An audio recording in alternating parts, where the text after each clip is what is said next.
Hey, today's another day, and it's about the rub rail on the trailer. I'm going to be placing spacers out.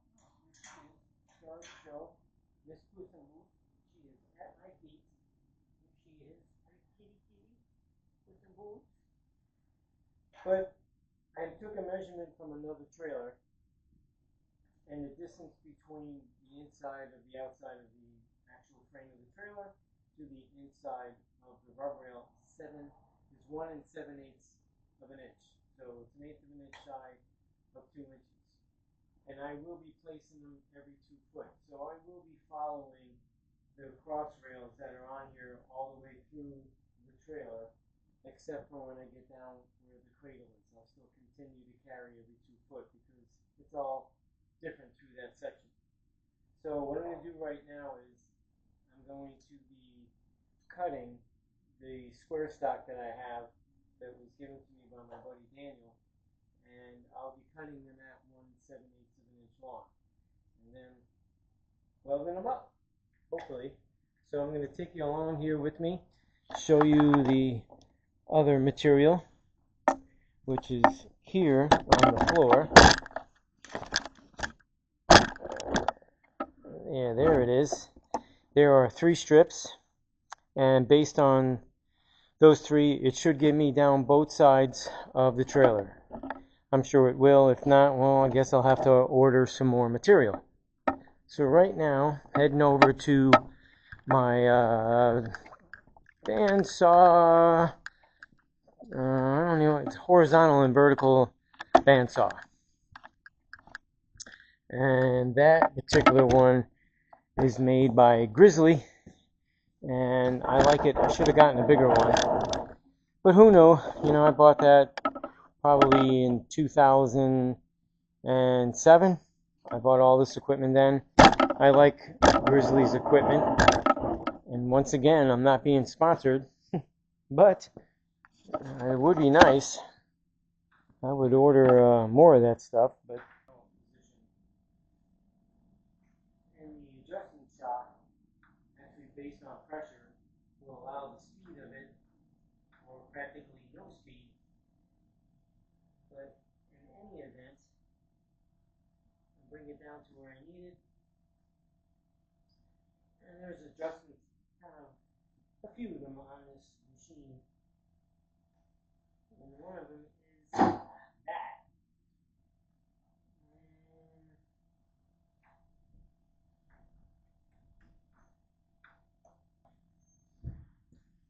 Okay. So this particular square stock is hollow, and it's 1.5 inches square.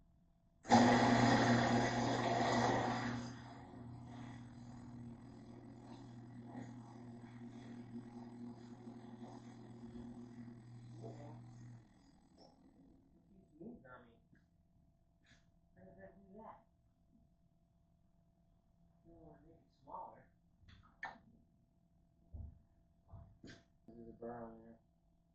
It's at 1 15/16. Yeah, I gotta clean that up.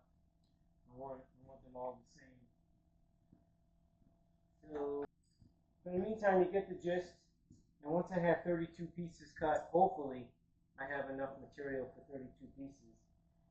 I'll be able to have enough to do what I gotta do, hopefully. And I'll get back with you and show you the next step. So, I'll be right back.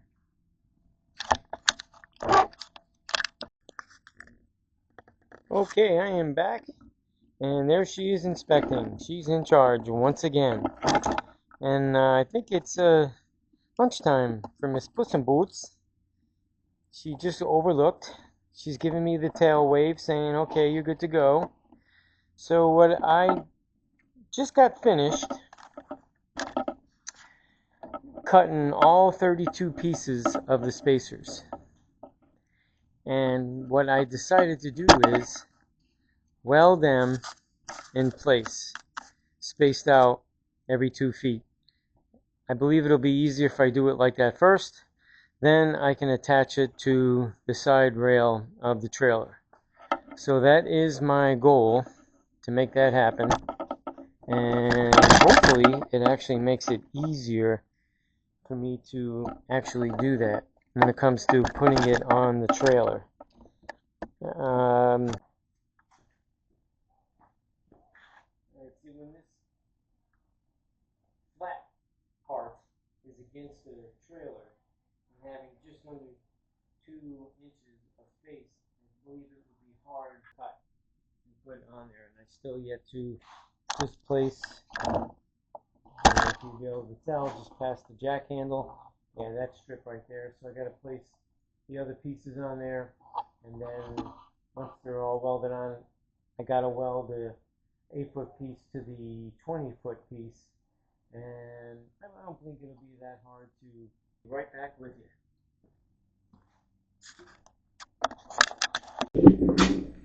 Okay, well, I'm back, and I believe I blundered again with this mic and camera. One of these days I'll figure it out. We just realized that the microphone that's attached to the camera, even though I had it turned on, I didn't have it plugged in direct to the camera. So me being a bonehead once again with this audio silliness, a little frustrated over it. Gets annoying already that I keep missing the obvious. Guess I'm just too droned on wanting to get in there and get it done. So, my earlier video, I'm going to go back and explain what I was doing. But at this case, because I'm here at this spot, I got the piece made up. I explained earlier in the other prior segment there that I was welding these pieces on while it was non-attached to the trailer. So as you saw it laying down on the trailer, I lined them all up so that they would be right in the same area as the cross rails. And as I got down here, that changed a little bit because I don't have every 2 foot on center on the outside because of the inner cradle.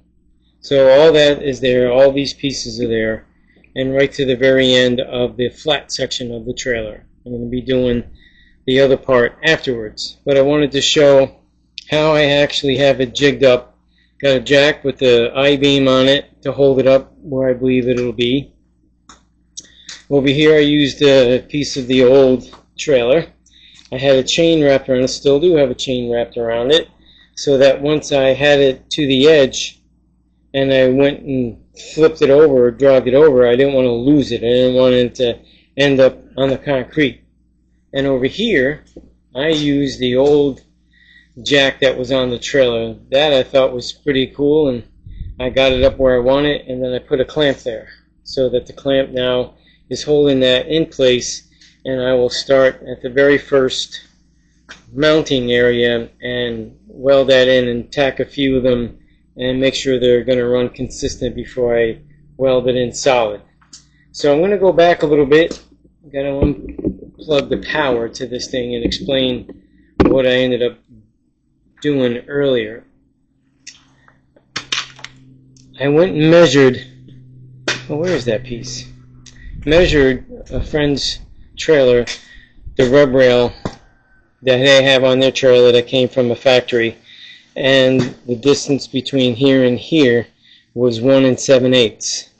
And this material here that my friend gave me, he gave me 3 pieces similar to that, so that's probably 32 inches to 36.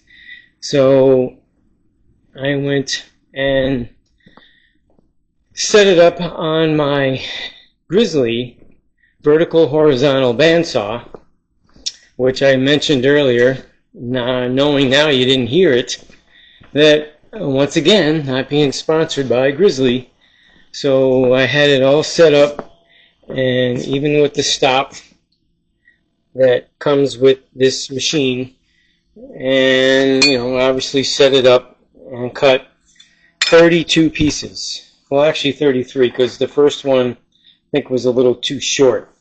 So I cut 33 pieces. I don't believe I'll need any more. And it's automatic shut off. So once it cut, it shuts off by itself.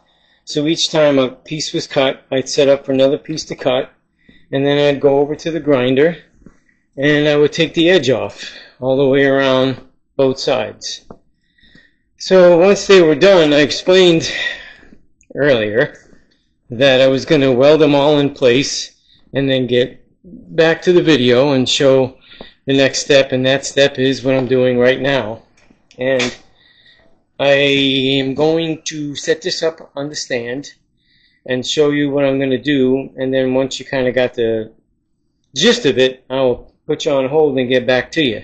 So let me get this up on the stand, and this way I can get moving like a bull in a china shop. Man, I'm telling you, sometimes if my head wasn't attached, it'd be gone. Can't believe it. That is so frustrating. So frustrating. And the chief in charge didn't tell me. Where is she? I gotta straighten her out. Where is she?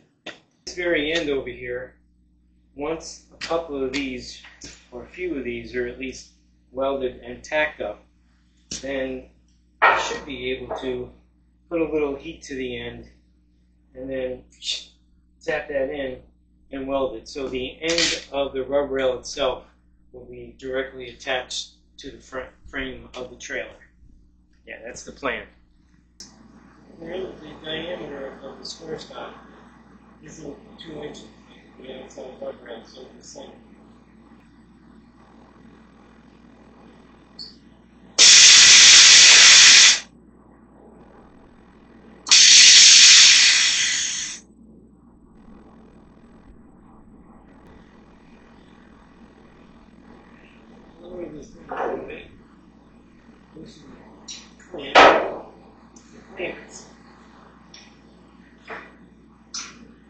So now that that's stacked in, I really don't need to clamp anymore.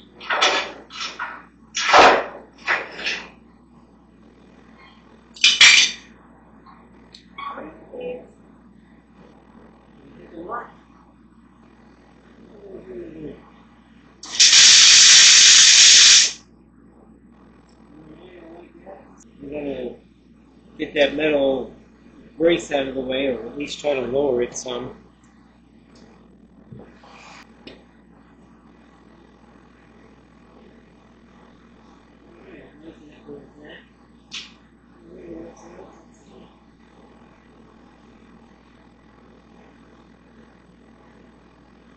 Yep.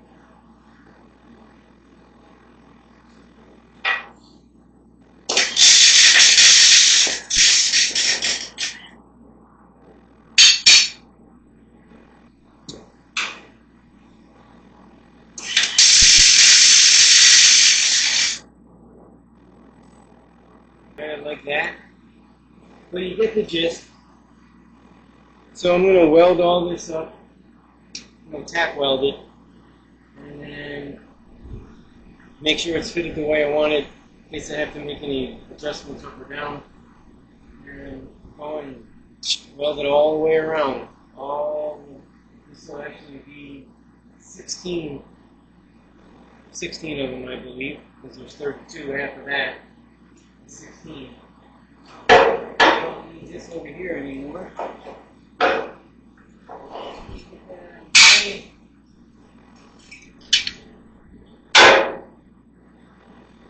Alright, so I'll be right back. Okay, well, I'm back. And I decided to get that side set up. I needed a break from welding this side of the rub rail. And it's all tacked in, all of it. I even welded up the front end where the gooseneck setup is and bent it the way I wanted it. And I'm going to show you what I'm talking about, because I've noticed other trailers with the rub rail, they go at an angle. From the last post, which would be this one, to the front, it just goes direct. Yeah, pretty much a straight line, and leaves pretty much nothing through here to really latch to if you had to. So I just took a piece of that taller angle iron, placed it over here, and I took the hammer to it and made it like that. So this way I have some room in here, especially over here. I know I'm going to end up needing an area to strap to for any vehicle, especially the one that would be towards the front. So I first started with MIG welding, and to give you my frustration, I started welding. I had to stop because the wire stopped coming out, got stuck. Cleaned it up, welded it a little bit further, same thing, got stuck. Welded a little bit further till I got to 2 inches. I'm like, this is starting to get frustrating. So then I tried doing some welding around this one, and it's the same process. I clean it, I clean the end of the actual, I don't even know what the heck they call that, the end of the gun that pretty much puts the wire out. This piece here, this handle with the trigger, the nozzle, and I kept cleaning and keeping the nozzle clean and clear, and it just, you couldn't do a 2-inch weld without having to stop twice, and it just gets frustrating, and I'm just not going to do it. So I'm not. That's just the way it is. So I decided to start stick welding it. Well, there ain't a whole lot of room, and the angle on it to get up from the bottom up is a little more than you would normally be set at when you're doing a corner like that and starting at the top, welding to the bottom. Then I'm trying to figure out the right temperature because this metal, the square stock, is thinner than the metal that it's attached to. And that, you got to find that happy medium in between that'll work so you don't blow any holes in the thinner metal. So after being frustrated with it, I decided, well, I'm going to set up the other side and get that going. And I have my first piece stretched out. I got the second piece here that will take up the rest of the trailer because they last 8 foot. And I believe I'm going to need more. Matter of fact, I don't believe, I know I'm going to need more. I'm going to need more to go down the 10% drop. So I have to measure that. Let's see, originally that was, I don't know how many feet that was. I have no idea. It'd be 2.4 for a little bit more than 4 foot. So now it's maybe 5.5 foot. Oh, here she comes. I just fed her. She wasn't happy with my production, so she let me know. Now she's gonna camp out underneath there and write a little notation as she's cleaning herself. Yeah, she just got fed, so she's happy. She was taking a nap on the carpet, but the tan carpet this time.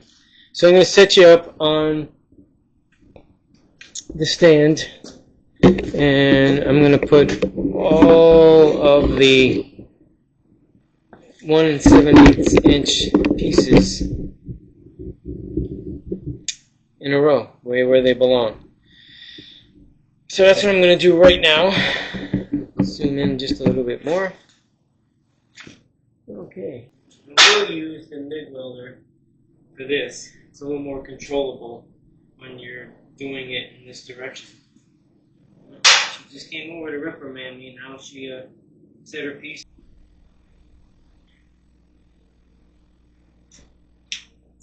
Temperature's all the way up.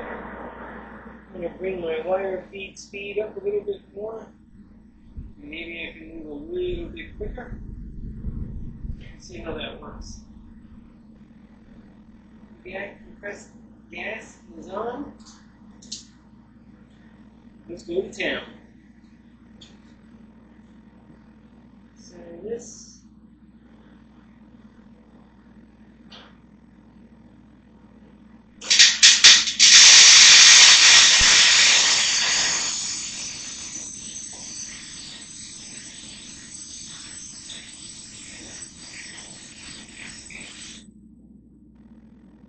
Look at that there.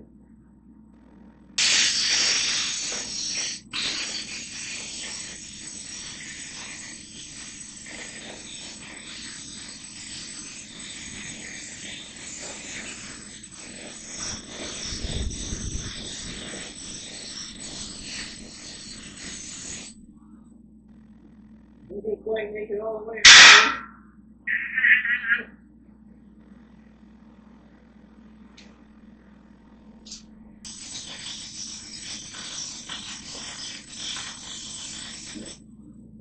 Stop again.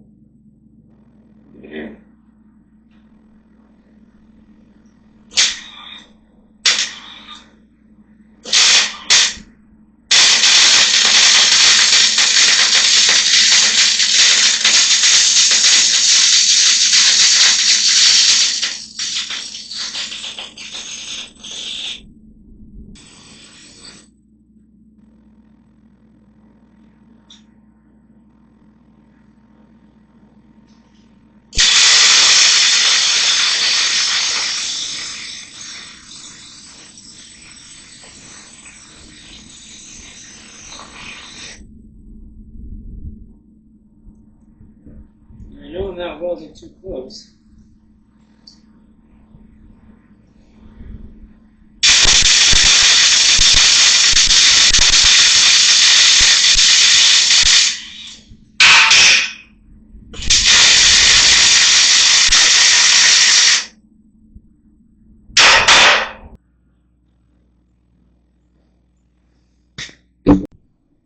Well, I'm back, and hopefully you can see that I have all the little extensions welded in place, and I did use the MIG welder. I'm going to keep stopping cleaning it so that, you know, it would weld clearly like that. So there's a lot of stopping, because you can see where, if you can, stopping and going, because it'd start, then it would stop, then it would start. So finally got it to where it seemed to hold up long enough for me to get them all welded in, and got the extended piece because they're 20-foot lengths. So I got this welded in place, and I need more of that material. So I got to order one more. Got to let my guy Daniel know. And for the last section of it, I thought about it as I was going along and welding these pieces on. Oh my gosh, I actually have thicker gauged round pipe, which some company use square stock and some use round stock. So for the last 4 that'll go on this side, and same thing on that side, 4 over there, I'm going to use the thicker gauge galvanized pipe. The only downside of it, I'm really going to have to clean up where the welding would have to go on the galvanized side, because of the material galvanized when you weld that. It's pretty nasty fumes. But I'm going to cut 8 pieces of this, because I'm pretty sure you can tell it is thicker gauge and it will work, 1 7/8 inches. So for now, that is it for now, and tomorrow is another day. And tomorrow I will have to finish it up and make sure that all of it is welded. And I might have to talk with my guy Daniel and give me some tips on some of the unusual style welding. Maybe I'm doing something wrong, like I was on this side here on the right side, but I will find out. But until then, tomorrow's another day, and I'll see you then.